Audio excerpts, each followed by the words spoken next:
Sino daw mas cute? Kung magpo-propose na ba si Kiefer? Sagutin ko yan pagkasama na si Keith and I say, hi guys! I'm Eliza Valdez and welcome to my vlog.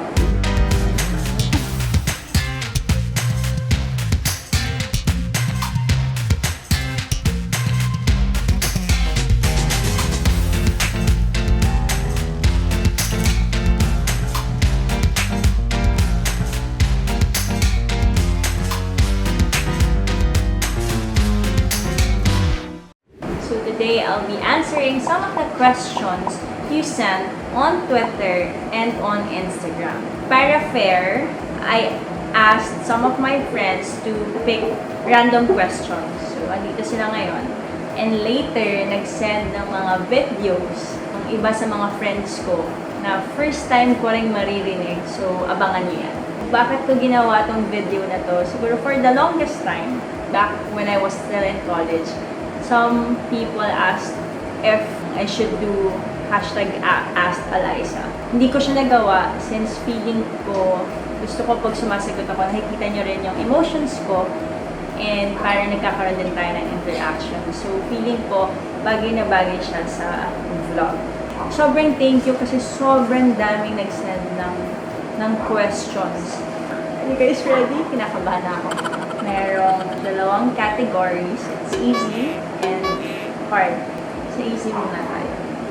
From @Lizelle Anten, who among your teammates is the most determined during training? Lahat kami actually, sa Creamline, nag-aaway-aaway talaga kami. Kasi sobrang competitive namin lahat. Si Gia and si Michelle. Kung nakita nyo kami sa training, ang dami nilang conversations kasi gusto nilang itama perfect yung isang play or isang drill. So, hi Gia and Michelle. From Keyfly is Love. What is one thing that Kiefer does that pisses you off? Pag pinapacrack niya yung toes ko or mga fingers ko, hindi ko alam kung bakit gusto niya yun. Pero yun, sa paa and sa kamay. From Risha Lalo, what is my pet peeve? Siguro, pinakaayaw ko yung nalilate. So, yun lang naman. Aside from that, wala na. So, next. From Ate V. Hi, Ate V. So, pros and cons of being famous. Naku, hindi ko alam natin sa mga sikat talaga. Yung pros mo, siya din yung cons mo. May mga makakakilala sa'yo sa labas. So, that's an advantage. Pero pag may ginawa ka rin, may mga na hindi maganda. May makakakilala rin sa'yo. Next, Julie Side. Unforgettable moment with Creamline nung nasa Tagaytay kami. And the rest is history. Team building kasi namin sa Tagaytay nun. Tapos, the goal was to build a tower using yung spaghetti. Yung hindi pa luto na spaghetti. So, nag-away-away kami dahil doon. Ganun kami ka-competitive. From Rachel Uriel, if Piolo Pascual asked you to be his leading lady for his movie, will you say yes? Of course. Who would say no? Pero baka mahiya ako, mag-no pala talaga ako. Sino ba naman ako, guys? Lala Luis, how do you manage to balance your passion and studies way back before ng college? Time management talaga, super important. Routine ko talaga ng college, gigising, magti-training, pasok sa class, magnanap, magti-training ulit, mag-aaral, kakain, tapos tulog, tapos training ulit. So, yun lang, wala ka na talagang time. Ang dami namin na mga na-sacrifice na oras sa family, oras lumabas with friends. Hindi talaga namin masyadong nagagawa yun. From @we, favorite Netflix show, Dynasty, yung dog ni Kiefer, ay Blake. Dahil yung isa sa mga character sa Dynasty ay si Blake Carrington. And ang pangalan ng cat ni Danny ay si Fallon kasi isa rin sa character sa Dynasty ay si Fallon Carrington. At Iko_DL. If you're going to choose between Kuya Kiefer and your dog, sino daw mas cute? Dala, yun yung pinaka-easy na tanong. Blake. Chloe, saan ang first ever date nyo ni Kiefer? Yung una naming labas talaga, nanood kami ng movie kasi kailangan namin sa class parehas. General Luna pa yun, sa SM Marikina. At May Alfanza, what's the weirdest thing a fan has ever done for you? Someone gave me a box with a lot of notes, tapos merong cellphone.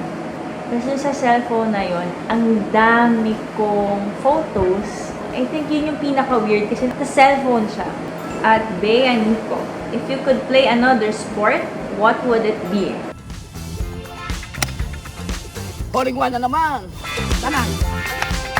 I tried a lot of sports dahil sa U-Town, sa Affront, pero sa lahat po ng tinry ko, ang hindi ko lang talaga magawa, yung lawn tennis. Hindi ko alam kung bakit, hindi ko natatamaan yung bola. Ang laki naman ng raketa niya. So, yung question, what book did you most recently finish? Kobe Bryant, The Mamba Mentality. Ito yung mga nakakapagpaalala sa atin kung bakit siya isa sa mga iniidolo nating athletes. From JC Sigua, what is your most memorable quarantine experience? Sobrang memorable nito sa akin kasi first time ko na-scratch sa legs ng aso. It's so funny kasi parang nagulat ako. Nagulat lang ako. Kasi sobrang nag-blood talaga. Daming blood. Pero okay na din naman. At least, experience ko yun.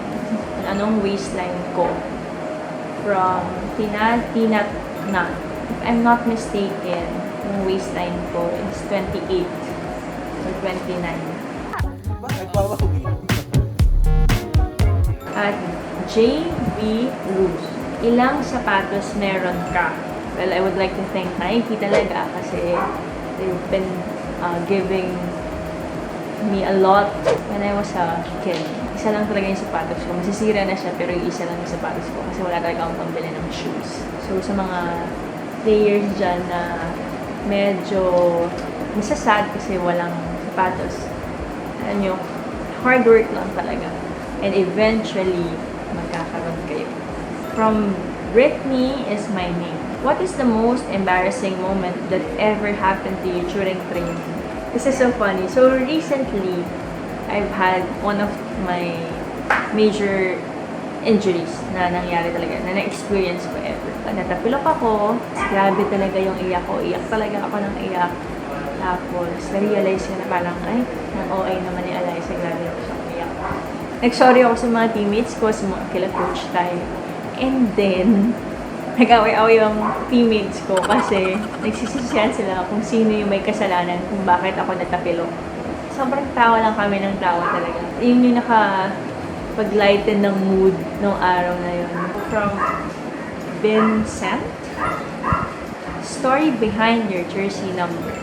Nung college ako, nag-number 2 talaga ako dahil wala na ibang number. Then sabi nga nila, syempre, ikaw na lang magbibigay ng meaning sa mga jersey number na nakukuha mo. Anong pagkain ang kaya mong kainin araw-araw for the rest of your life? Pinag-uongan. Mag-uong palang ulam na. Ano pong best memory nyo with Team Besh? Usually, never talaga kami nakukumpleto ng Team Besh. Either wala si Bea or wala si Bea. But, isang beses na kompleto kami. We went to Bacolod. Kaming anim lang ako, si Ella, si Den, si Kiwi, si Bea, and si Sejin. In total, how many eggs do you have? Isa lang. Okay, next na. Name one food that everyone likes but you hate. From Glay Pasco. I don't know why, but I don't eat mushroom. From Joy Carino. Favorite place to go when you're feeling drained or stressed? So, pag medyo naiiyak na ako or sobrang hindi ko na alam yung gagawin ko, I always go to Jesu. Yun talaga, nagdadasal lang ako, very quiet. Kaya yun talaga yung place na pinupuntahan ko pag medyo nasa-stress na talaga ako. From Kiana Guillermo, what is your go-to outfit? Sneakers, shorts, t-shirt, or sandal. That is my go-to outfit. Last question. or the easy part. From I Say Baby, most memorable place na napuntahan yung ni Kiefer. Siguro na nag-Paris kami. Kasi never in my wildest dreams na makakapunta ako sa Paris na kasama pa si Kiefer. We're moving to Heart. Oh my gosh, Heart. More shoes or more bags? Shoes. Kasi mas magagamit ko talaga siya with mga games. Dahil sa practical. High sporty, fatty fads. What's the best part about competing in the Philippines or other countries? I really get to learn a lot of stuff. Daming nadadagdag sa experience ko. Kasi as a volleyball player, na kikita mo na madami ka pa rin talagang dapat i-improve. From Jai Galardo, 28. What is your biggest fear in life? Mawala yung mahal ko sa buhay. Talaga, parang hindi ko talaga kaya yun. From It's Sammy, VFTW. Advice to all the aspiring athletes out there. Well, I was once there also, nagtatry, sumusubok talaga na matuto maglaro. Ang daming mga kailangang isakripisyo talaga. But one thing is for sure, walang imposible. Kayang-kaya mo marating kung ano man yung pinapangarap mo. Basta maniwala ka lang, magdasal ka lang, dapat masipag ka, hardworking ka, and determinado kang matuto para sa sarili mo. Siyempre para sa family mo na rin. From one big fight, what's the best decision that you've ever made in your whole life?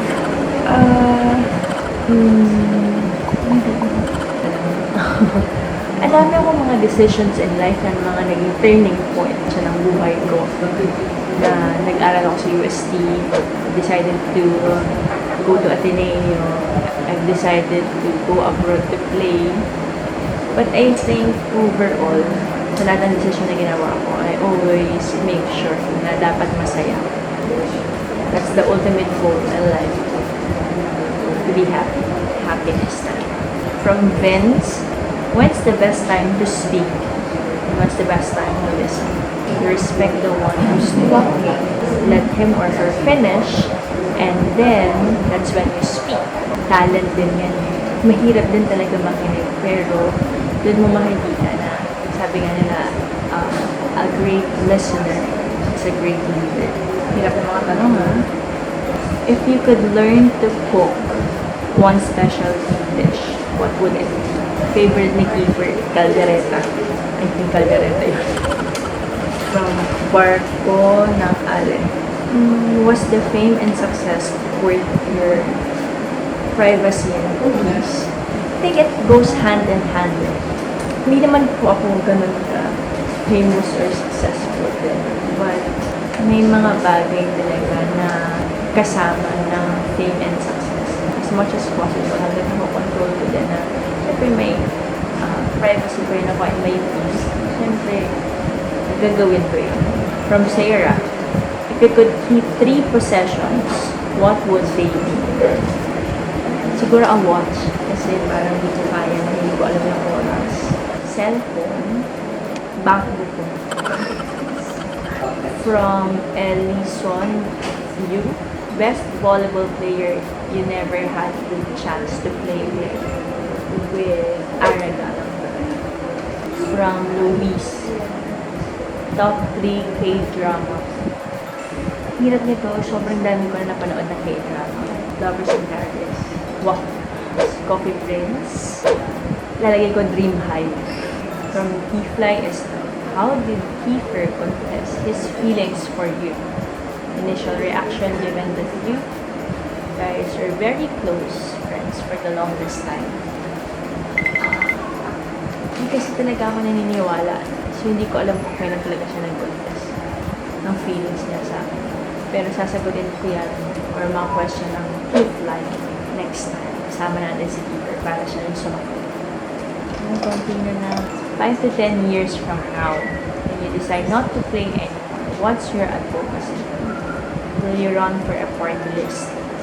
Feeling ko my advocacy would be helping mga provincial players na mabigyan ng opportunity na makapaglaro din dito sa Manila.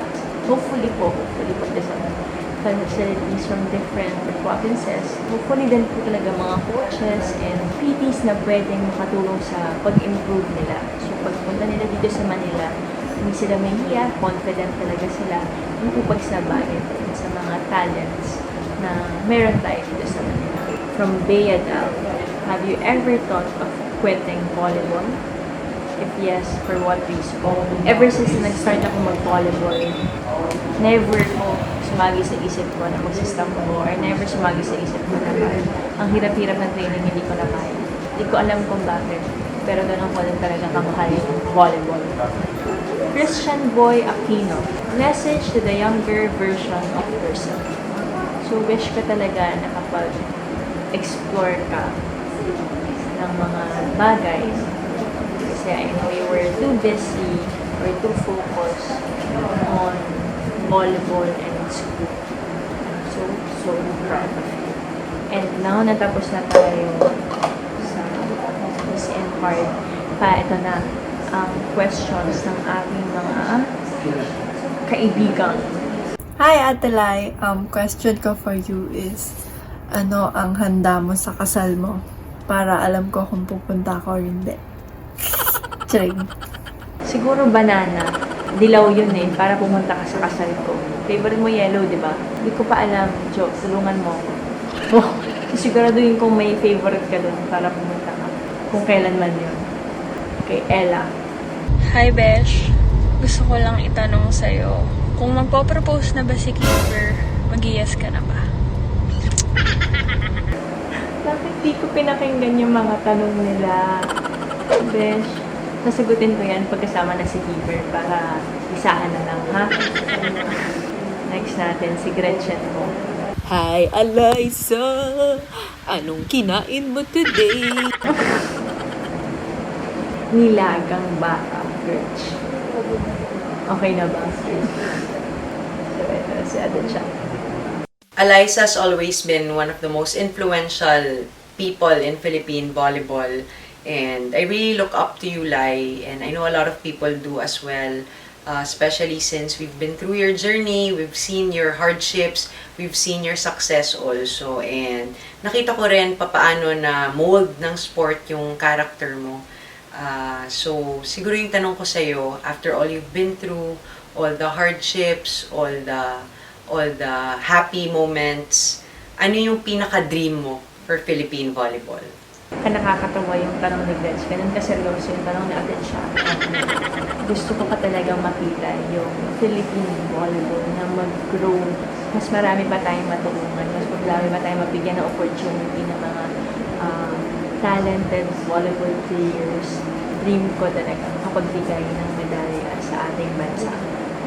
And I think ang hirap ng question mo. Okay, si Robby. Hi, what's up, Lai?